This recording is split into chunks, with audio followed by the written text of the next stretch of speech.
Iba't ibang wild creatures at pinaniniwalaang fossils makikita sa Oning Cave sa Lasam, Cagayan. Ating pasyalan sa report.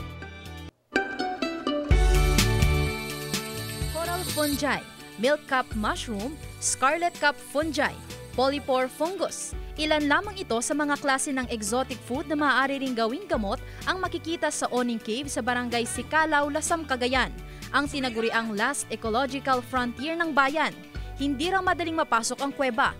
Ayon sa Cave Explorer, isa ito sa mga itinuturing na pinakamahirap pasukin mula sa 10 kuweba na matatagpuan sa naturang bayan.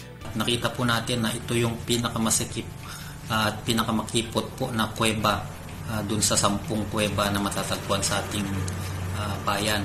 Sa loob ng kuweba makikita ang iba't ibang stalactites na glands and fossils-like formations. May mga naninirahan din na ilang wildlife species gaya ng scorpion at long-tailed macaque.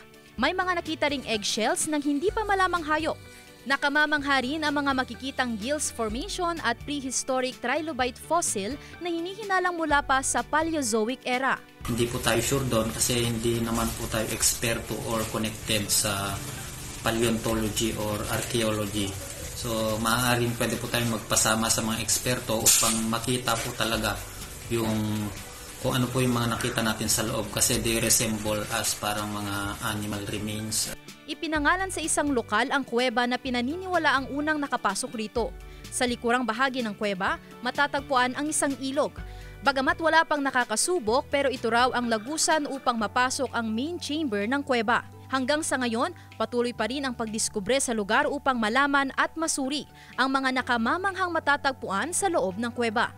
Sandy Salvacio, One North Central Luzon.